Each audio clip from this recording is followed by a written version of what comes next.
A bit of a shocker in Vermillion on Saturday afternoon as the Omaha Mavericks erase a 21-point second-half deficit to come back and steal one at the Dakota Dome, 79-73 over South Dakota. Jay Elson, Greg Steeman had the call for you, and impressive the way Omaha was able to come back in this game. Greg never gave up, even with 15 minutes to go, down 21 points. And they knew what they were capable of. They knew what they could create with their defense. They knew that they could turn some turnovers into easy scores, and all of a sudden that momentum, you know how big it is in basketball games, just started to swing, and that doubt started to creep into the mind of the USD players, and it all came to fruition as Omaha walks off with a huge come-from-behind win.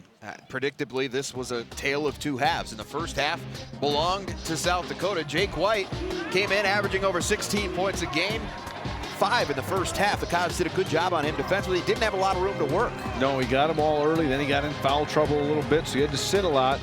But then Trey Burnett really got USD off to a great start. Yeah, he was huge in that first half. 12 points for him on 6 of 8 shooting as the Coyotes opened up that big 38-26 halftime lead. Another guy that helped him, DJ Davis, had 9 points on 4 of 4 from the floor. Yeah, I thought he had very quality minutes, and as I've talked about on both ends of the floor, I thought he was really good defensively as well for USD in the first half.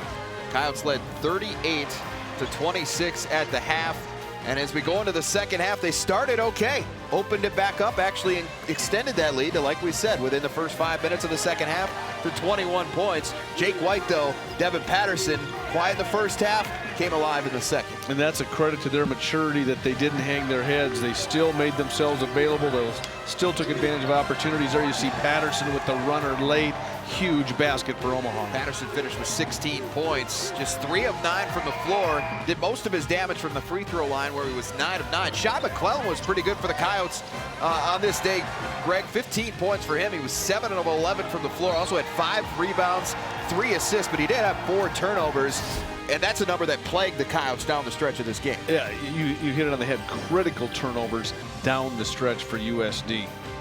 46-24 in favor of the Coyotes. Points in the paint. You would look at that number and expect the Coyotes to be coming out of here with a win, but that 24 grew as that second half surge continued for Omaha because the Coyotes, even the turnover number out, Omaha able to create some easy buckets for themselves in transition down the stretch. I agree with you at critical times. And then when you take those 24 points in the paint combined with the 29 free throws, that's where Omaha really closed the gap when they came from that deficit. Again, 79-73 the final. Omaha improves to 12-6 on the season. They're now 4-0 in the Summit League and all alone in first place for the time being. With 2 huge road wins, one at North Dakota State, one at University of South Dakota. Credit to them. Great start for them in the league And they will season. be back in action next Saturday against Fort Wayne. So the top 2 teams in the league meeting in Omaha next Saturday. The Coyotes fall to 9-9 on the season. They're back in action Wednesday night with a tough trip to Fargo. That's a place they have not had a lot of success in recent years. They haven't, but at the same time, Coach Smith and this team have to realize it's early in the conference season.